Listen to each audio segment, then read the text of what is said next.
An outdoor royal banquet in Rajasthan is a masterclass in culinary luxury, filled with ghee-drenched bati, fiery curries, and rich desserts.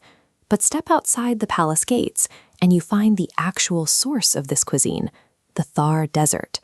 It is the most densely populated hot desert in the world, limited. How do you get from a barren wasteland to a food legacy defined by opulence? You engineer it. The richness of Rajasthani cuisine is a direct result of the absolute absence of abundance. Instead of fighting the brutal desert climate, the local population used it.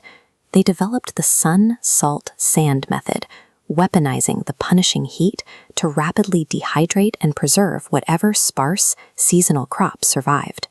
Academic records detail panchkuta, a preserved mix of 5 native plants.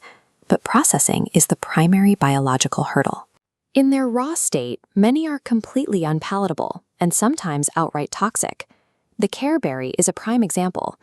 This diagram illustrates the chemical engineering required to make the careberry edible. The raw fruit is repeatedly soaked in a mixture of curd and salt over several days, drained and soaked again, until the toxic acridity is drawn out.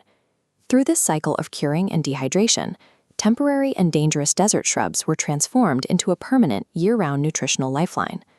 Preserving the food was only the first step. Cooking it presented another problem.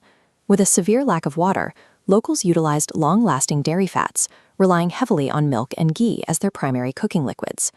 Dishes like gatte ki sabzi, made from gram flour, or dal bati chorma, were explicitly designed around these dry, shelf-stable ingredients. They required almost zero hydration to prepare. This made them the perfect military rations. The warrior class of the region, the Rajputs, heavily relied on these low-water, high-energy foods to sustain them during long, grueling marches across the arid landscape.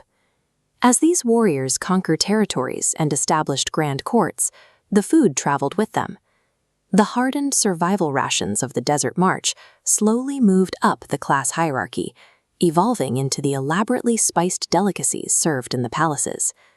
The opulent royal feasts we associate with Rajasthan today are, at their core, the survival foods of the desert that managed to win the war. This history survives beyond the palace walls, held in the daily routines of the rural communities who maintain the desert's traditional knowledge. Sociologists refer to this as habitus. The intense communal effort required to forage, cure, and process these desert plants wove these culinary practices directly into the cultural DNA of the region. You can see this living archive in action at places like the Jodhpur Clock Tower Market, home to local institutions like MV Spices. Women play a critical role in the preservation chain here. Affectionately known as the Spice Girls of India, the daughters running the shop still use traditional stone mortars to hand crush and grind their ingredients. To ensure this physical knowledge isn't lost, the recipes and techniques are embedded into folklore, oral traditions, and folk songs. These act as mnemonic devices, ensuring the community never forgets how to survive.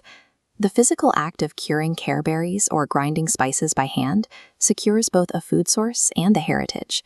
This labor keeps Rajasthani identity alive and relevant for the next generation. True culinary genius and lasting cultural resilience rarely comes from having an abundance of resources. It is engineered by adapting to having almost nothing.